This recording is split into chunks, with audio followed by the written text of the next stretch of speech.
Coding career നോക്കിക്കാണുന്നവർ ശരിക്കും analyse ചെയ്യേണ്ടതാണ്. ഓരോ ഗാർഡിയൻസിൻ്റെ കോഡേഴ്സിൻ്റെ ഒക്കെ അവർ ഫോളോ ചെയ്യുന്ന മെത്തേഡും അവർ മുന്നോട്ടേക്ക് വെക്കുന്ന സ്റ്റെപ്സും എല്ലാം അനലൈസ് ചെയ്യേണ്ടതാണ്.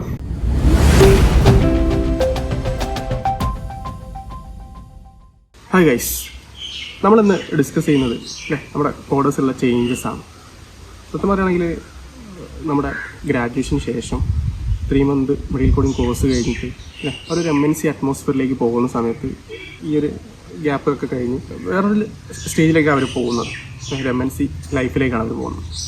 ഇതിൽ നമ്മളെ കഴിഞ്ഞ മാസങ്ങളിലൊക്കെ നമ്മുടെ ടീം അവരൊക്കെ വിസിറ്റ് ചെയ്ത സമയത്തും ഇവിടെ വന്ന സമയത്ത് അവരായിട്ട് മീറ്റ് ചെയ്ത സമയത്തൊക്കെ അവരിലുണ്ടായ ആ ചേഞ്ചസ് നമുക്ക് കറക്റ്റ് മനസ്സിലാകുന്നുണ്ട്. പ്രൊഫഷണലി അവരുണ്ടായ ഡെവലപ്മെൻറ്റ്സ്, ആ ഒരു ഗ്രോത്ത്, അവരുടെ സംസാരവും അവരുടെ ആ ഒരു പുതിയൊരു അറ്റ്മോസ്ഫിയറിലേക്ക് എത്തിയതിന് ശേഷം ഉണ്ടായിട്ടുള്ള ചേഞ്ചസ് ഒക്കെ ഇത് പറയുകയാണെങ്കിൽ അങ്ങനെ ആലോചിച്ചു. ഒരു ഗ്രാജുവേഷന് ശേഷമാണ് അവർ ഒരു 3 മന്ത് നമ്മുടെ മെഡിക്കൽ കോഡിംഗ് കോഴ്സ് ചെയ്തത്. അതിന് ശേഷം ഡയറക്റ്റ് MNC അറ്റ്മോസ്ഫിയറിലേക്ക് പോയി ട്രെയിനിങ് കോഡേഴ്സായിട്ട് ആരംഭിച്ചിട്ട് ലെവലിങ്ങനെ കൂട്ടിയിട്ട് എക്സ്പീരിയൻസ് കൂട്ടിയിട്ട് അവരുടെ ഫിനാൻഷ്യൽ സ്റ്റെബിലിറ്റി വർദ്ധിപ്പിച്ചുകൊണ്ട് അവർ മുന്നോട്ടേക്ക് പോവുകയാണ്. അപ്പോൾ ഇതെല്ലാം അച്ചീവ് ആയിട്ട് മുന്നോട്ടേക്ക് പോകുന്ന സമയത്ത് നമ്മൾ പറഞ്ഞതുപോലെ പ്രൊഫഷണലി ഭയങ്കര ചേഞ്ചസാണ് അവർ കാണുന്നത്. അപ്പം അത് നമുക്ക് മനസ്സിലാകുന്നത് പറഞ്ഞതുപോലെ അവരായിട്ടുള്ള ഈ സംസാരങ്ങളിലും നമ്മളെ കഴിഞ്ഞ കുറേ സെഷൻസ് നിങ്ങൾക്ക് കണ്ടു കഴിഞ്ഞാൽ മനസ്സിലാവും. ഹൈദരാബാദിലും ബാംഗ്ലൂരിലൊക്കെ പോയ സമയത്തും അവരായിട്ടൊക്കെ നടന്നുള്ള സെഷൻസും അല്ലാത്ത ഒരുപാട് സെഷൻസ് ഉണ്ട്. അപ്പോൾ ആ ഒരു ചേഞ്ചസ് കറക്റ്റ് ഉണ്ട്. അപ്പം അതാണ് സത്യം പറയുകയാണെങ്കിൽ നമ്മൾ കിട്ടിച്ചത്. 3 മന്ത് കോഴ്സ് കഴിഞ്ഞ് ഒരു MNC കയറി അറിയില്ല, പുതിയൊരു അറ്റ്മോസ്ഫിയറാണ്, അവിടെ പുതിയ ആളുകളാണ്, പുതിയ പ്രൊജക്റ്റുകളാണ്, അതിൽ അവർ ആരംഭിക്കുകയാണ്, ട്രെയിനായിട്ട് ആരംഭിക്കുകയാണ്, കയറി എല്ലാം ഡെവലപ്പ് ചെയ്യുകയാണ്. അപ്പോൾ അവർ മുന്നോട്ടേക്ക് പോയി പ്രൊഫഷണലി അച്ചീവ്മെൻറ്റ്സ് നടത്തുകയാണ്. മുന്നോട്ടേക്ക് പോകുന്നത് അനുസരിച്ച് അവരുടെ ഫാമിലീനെ അവർ നല്ല രീതിയിൽ ടേക്ക് കെയർ ചെയ്യുകയാണ്, ഫിനാൻഷ്യൽ സ്റ്റെബിലിറ്റിയും വർദ്ധിപ്പിക്കുകയാണ്. അപ്പോൾ അങ്ങനെ ഒരു നമ്മൾ ആഗ്രഹിച്ചതുപോലെയാണ് അവരുടെ സഞ്ചാരപാത. ശരിക്കും അത് തന്നെയാണ് ശരിക്കും ഫോളോ ചെയ്യേണ്ടത്. നമ്മൾ കരിയർ ഡെവലപ്പ് ചെയ്യാനാണ് എപ്പോഴും ശ്രദ്ധിക്കേണ്ടത്. കോഡിംഗ് എന്ന് പറയുന്ന കരിയർ 3 മന്ത് കൊണ്ട് ആരംഭിക്കുകയാണ്. ശേഷം പിന്നെ നമുക്ക് വരുന്ന ഓപ്പർച്യൂണിറ്റി ആയിട്ട് നമ്മൾ എന്ത് ചെയ്യുക, മുന്നോട്ടേക്ക് പോവുക, നമ്മൾ ഡെവലപ്പ് ചെയ്യുക. ആ ഒരു പ്രൊഫഷണൽ ചലഞ്ചസൊക്കെ ചലഞ്ച് ചെയ്തുകൊണ്ട് തന്നെ മുന്നോട്ടേക്ക് തന്നെ പോവുക. നമ്മൾ ബാക്കിയുള്ളവർ പറയുന്നതല്ല, നമ്മൾ പഠിച്ച് നമ്മൾ അറിയുന്നതാണ് ശരിക്കും വരികയാണെങ്കിൽ അതിൻ്റെ ഫാക്റ്റ്. മുന്നോട്ടേക്ക് വെക്കുന്ന ഓരോ സ്റ്റെപ്പിലും നമ്മൾ അതിൻ്റെ ഒരു റിസൾട്ട് നിങ്ങൾക്ക് 100% ഷുവറായിട്ട് ഉണ്ടാവും. എന്താ വെച്ചാൽ ഞാൻ മുന്നേ പറയുന്നുണ്ടായിരുന്നു, അറിയാത്തവരാണ് ഇതിനെപ്പറ്റി പറയുന്നത് നെഗറ്റീവ്. നമുക്ക് കിട്ടിയിട്ടുള്ള ഒരു ഓപ്പർച്യൂണിറ്റി അത് ഡെവലപ്പ് ചെയ്യാൻ ഗാർഡിയൻസിന് ശരിക്കും പറയുകയാണെങ്കിൽ സാധിച്ചിട്ടുണ്ട്. അപ്പോൾ ഇനി അത് മുന്നോട്ടേക്കും ആ ഒരു ലെവൽ തന്നെ മെയിൻറ്റെയിൻ ചെയ്ത് അതിൻ്റെ മാക്സിമം ലെവൽ കൂട്ടി കൊണ്ടുവരാണ് വേണ്ടത്.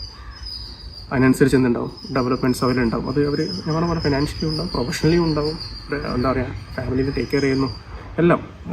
നമ്മൾ സെഷനിലൊക്കെ പറയുന്നുണ്ട്. എന്ന് വെച്ചാൽ ബാംഗ്ലൂർ, ഹൈദരാബാദൊക്കെ പോയ സമയത്ത് പലരും പലരും നാട്ടിലാണുള്ളത്. നമ്മൾ ടീമുകൾ പോയ സമയത്ത് അവർ ചെയ്യുന്നത് എന്താ വെച്ചാൽ ഹൈബ്രിഡായിട്ടും വർക്ക് ഫ്രം ഹോം ആയിട്ട് അവർ ചെയ്യുകയാണ്. കുറച്ച് സമയം കമ്പനിയിൽ, കുറച്ച് സമയം നാട്ടിലൊക്കെ ആയിട്ട് വർക്ക് ഫ്രം ഹോം ചെയ്യുന്നുണ്ട്. അപ്പം അങ്ങനെയൊക്കെ അവർ കരിയറിലെ എല്ലാ ഡെവലപ്മെൻറ്റ്സും അവർ ഫാമിലിയും എല്ലാം അവർ വളരെ സ്റ്റെബിലൈസ് ആയിട്ട് കൊണ്ടുപോകുന്നുണ്ട്. പറഞ്ഞ പോലെ പ്രൊഫഷണലിയും ആ ഒരു ചേഞ്ചസ് എല്ലാം നമ്മൾ അതിൽ കാണുന്നുണ്ട്. അപ്പം എപ്പോഴും പറയുന്നത് ആ ഒരു ലെവൽ മെയിൻറ്റെയിൻ ചെയ്യാം. അതിൻ്റെ എക്സ്ട്രീം ലെവലിലോട്ട് ഈ കാര്യങ്ങളൊക്കെ കൊണ്ടുപോകുക. ലേണിങ്, കണ്ടിന്യൂസ് ലേണിങ് എന്ന് പറയുക ഇതിൻ്റെ ഒരു മെയിൻ പോർഷനാണ്. നമ്മൾ അറിയാലോ, പല GCC രാജ്യങ്ങളും പുറത്തോട്ടൊക്കെ എല്ലാ ഓപ്പർച്യൂണിറ്റീസൊക്കെ വർദ്ധിച്ച് വരുന്ന ഈ ഒരു സമയത്ത് നമ്മളുടെ എക്സ്പീരിയൻസ് അത് ഭയങ്കര വാല്യൂ ആണ്. നമ്മൾ പറഞ്ഞല്ലോ, നമ്മൾ ബാക്കിയുള്ള ഫീൽഡ് പോലെ അല്ല സത്യം പറയുകയാണെങ്കിൽ കോഡിങ്ങിൻ്റെ എക്സ്പീരിയൻസിന് എന്ന് പറയുന്നത് ഭയങ്കര വാല്യൂ ആണ്. നമ്മളത് ഇന്ത്യയിൽ തന്നെയാണ് നമ്മളത് ഇംപ്ലിമെൻറ്റ് ചെയ്യുന്നത്. ചില മുന്നോട്ടേക്ക് നമ്മൾ കരിയർ ഡെവലപ്പ് ചെയ്യുന്നത് നമ്മളെ ഒരു മെയിൻ സോഴ്സായി മാറുന്നത്. അപ്പോൾ അവരോട് പോകുന്ന സമയത്ത് അതിനനുസരിച്ച് അത് പ്ലസ് ആവും. ആ ഒരു തരത്തിൽ കോഴ്സിനെ നോക്കിക്കാണുക, ആ ഒരു തരത്തിൽ തന്നെ കരിയർ ഡെവലപ്പ് ചെയ്യുക. പറഞ്ഞ പോലുള്ള ഗ്രോത്തുകളെല്ലാം നമ്മൾ പ്രൊഫഷണലി, ഫിനാൻഷ്യലി എല്ലാം ഇൻഡിപെൻഡൻ്റ് ആയിട്ട് അത് നമ്മൾ കറക്റ്റ് നോക്കിക്കാണുകയാണ്. അവരുടെ ഫാമിലി അവർ ടേക്ക് കെയർ ചെയ്യുകയാണ്, അതിനനുസരിച്ച് ഏണിങ്സ് അവർ ഏൺ ചെയ്യുകയാണ്. നമുക്കറിയാലോ, ഇത് ബേസിക്സ് ഒരു പേയ്മെൻറ്റ് മാത്രമല്ല, സാലറി ഐസൈൻ മാത്രമല്ല പോകുന്നത്, അതിൻ്റെ അഡ്വാൻസ് ലെവലിലേക്ക് എല്ലാം കാര്യങ്ങളുണ്ട്. നമ്മളെങ്ങനെയാണോ അതിനെ നോക്കിക്കാണുന്നത് അതിനെ ഡിപ്പെൻഡ് ചെയ്തുകൊണ്ട് നമുക്ക് എന്ത് ചെയ്യാം, നമുക്കിതിന് ഇൻകം ജനറേറ്റിംഗ് കൂട്ടാനൊക്കെ ഓപ്ഷനുണ്ട്. അപ്പോൾ അതിലൊക്കെ ഫാക്ട് ചെയ്യുന്നത് എന്താണ്, നമ്മുടെ കരിയർ ആരംഭിച്ചിട്ട് നല്ലൊരു MNC അറ്റ്മോസ്ഫിയറിൽ കയറി എന്ത് ചെയ്യുക, ഡെവലപ്പ് ചെയ്യുക, എക്സ്പീരിയൻസ് ലേൺ ചെയ്യുക. വ്യത്യസ്തമായുള്ള സ്പെഷ്യാലിറ്റികളാണ് അവരൊക്കെ വർക്ക് ചെയ്യുന്നത്. അതിനനുസരിച്ചുള്ള കരിയർ ഡെവലപ്മെൻറ്റും അതിലുണ്ടാവും. അതിനനുസരിച്ച് നമുക്ക് മുന്നോട്ടേക്കുള്ള ഓരോ സ്റ്റെപ്പിലേക്കും അഡീഷണലായിട്ട് ആഡ് ഓൺ ചെയ്യാനുള്ള കാര്യങ്ങളൊക്കെ നമ്മളിവിടെ അവൈലബിൾ ആണ്. അതൊക്കെ നമ്മൾ ആഡ് ഓൺ ചെയ്തുകൊണ്ട് നല്ല രീതിയിൽ കരിയർ ഡെവലപ്പ് ചെയ്ത് മുന്നോട്ടേക്ക് കൊണ്ടുപോകുക എന്നുള്ളതാണ്. അപ്പോൾ അത് ഞാൻ പറഞ്ഞത് കറക്റ്റ് എക്സാമ്പിൾസാണ് ശരിക്കും നമ്മുടെ കോഡേഴ്സ് എന്ന് പറയുന്നത്.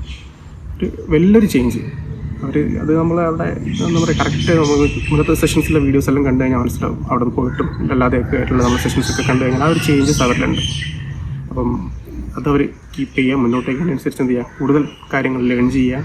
അങ്ങനെ തന്നെയാണ് നമ്മൾ എന്ത് ചെയ്യേണ്ടത്, കരിയർ ഡെവലപ്പ് ചെയ്യേണ്ടത്. എപ്പോഴും നമ്മൾ ജോബ് എന്നുള്ളതല്ല, ഇതിൽ നമുക്ക് ഡെവലപ്പ് ചെയ്ത് മുന്നോട്ടേക്ക് കൊണ്ടുപോകാൻ എല്ലാ ഓപ്ഷൻസ് ഉണ്ട്. അപ്പം അത് അങ്ങനെ കാണാൻ കഴിഞ്ഞതിലൊക്കെ ഒരുപാട് സന്തോഷമുണ്ട്. നമ്മൾ ആഗ്രഹിച്ചതും അത് തന്നെയാണ്. ഓപ്ഷനിൽ അവരെന്ത് ചെയ്യണം, നല്ല രീതിയിൽ എക്സ്പ്ലോർ ചെയ്യണം, നല്ലൊരു ലെവലിലേക്ക് എത്തണം. അത് ഫിനാൻഷ്യലി എല്ലാ കാര്യത്തിലും അതൊക്കെ നമുക്കതിലൂടെ സാധിക്കുന്നുണ്ട്. അങ്ങനെ തന്നെ മുന്നോട്ടേക്ക് പോട്ടെ. കോഡിങ് കരിയർ നോക്കിക്കാണുന്നവർ ശരിക്കും അനലൈസ് ചെയ്യേണ്ടതാണ്. ഓരോ ഗാർഡിയൻസിൻ്റെ കോഡേഴ്സിൻ്റെ ഒക്കെ അവർ ഫോളോ ചെയ്യുന്ന മെത്തേഡും അവർ മുന്നോട്ടേക്ക് വെക്കുന്ന സ്റ്റെപ്സും എല്ലാം അനലൈസ് ചെയ്യേണ്ടതാണ്. ഇപ്പോൾ വെറുതെ എന്താ നമ്മൾ പുറത്തുനിന്ന് കേൾക്കുന്നത് പോലെ എല്ലാ കാര്യങ്ങളും നമ്മൾ പഠിക്കുക, അത് ചോദിച്ച് തന്നെ പഠിക്കുക. വർക്ക് ചെയ്യുന്ന ആളുകളോടും ഇതിനെ പറ്റിയുള്ള കാര്യങ്ങളൊക്കെ അറിഞ്ഞതിന് ശേഷം എന്ത് ചെയ്യുക, മുന്നോട്ടേക്കുള്ള ഓരോ സ്റ്റെപ്പ് എന്ത് ചെയ്യുക, എടുത്തു വെക്കുക. ഈ പറഞ്ഞ ചേഞ്ചസ് അത് ഞാൻ പറഞ്ഞ പോലെ അത്രയും ഇമ്പോർട്ടൻ്റ് ആയതുകൊണ്ടാണ് ഞാനത് സെഷനൊക്കെ നിങ്ങളോട് പറയുന്നത്. അപ്പോൾ നിങ്ങൾക്ക് സൈഡിലൊക്കെ അതിൻ്റെ പിക്ചേഴ്സ് എല്ലാം കാണാം, അല്ല കുറച്ച് മുന്നൊക്കെ കണ്ടിട്ടുണ്ടാവും. അതിലൊക്കെ നിങ്ങൾക്ക് കാണാം അവരുടെ ഉണ്ടായിട്ടുള്ള ചേഞ്ചസ്. മീൻസ് ഒരു ഫാമിലി ആയിട്ട് മാറി. പ്രൊഫഷണലി ഉണ്ടായിട്ടുള്ള ചേഞ്ചസും ഒരു ബോണ്ടിങ്ങും എല്ലാം നമുക്ക് ആ ഒരു ഇതിൽ മാറി. അവർ ആ ഒരു അറ്റ്മോസ്ഫിയറിൽ അതൊക്കെ തന്നെ കീപ്പ് ചെയ്ത് മുന്നോട്ടേക്ക് കൊണ്ടുപോകാം. അപ്പോൾ അതുകൊണ്ട് തന്നെ അവരുള്ള എല്ലാ തരത്തിലുള്ള ഗ്രോത്ത് ഉണ്ടാവും, ലേണിംഗ് ഉണ്ടാവും, എന്താ പറയുക പ്രൊഫഷണൽ ഗ്രോത്ത് ഉണ്ടാവും, ഫ്രണ്ട്ഷിപ്പ് ആ ഒരു ഡെവലപ്പായി വരും, ഫാമിലി ബോണ്ടിങ് ഉണ്ടാവും. അപ്പോൾ അത് അവരനുസരിച്ച് എന്ത് ചെയ്യും, മാക്സിമം എല്ലാ തരത്തിലും ലൈഫ് മുന്നോട്ടേക്ക് ലീഡ് ചെയ്യാൻ അവർക്കതൊരു ഊർജ്ജമായിട്ട് മാറും. അത് തന്നെയാണ് അവർ സംഭവിച്ചത്. വലിയൊരു ടീമാവും. അപ്പോൾ നിങ്ങൾക്ക് അത് ഫോട്ടോസൊക്കെ കണ്ടു കഴിഞ്ഞാൽ മനസ്സിലാവും. Okay, take care and by.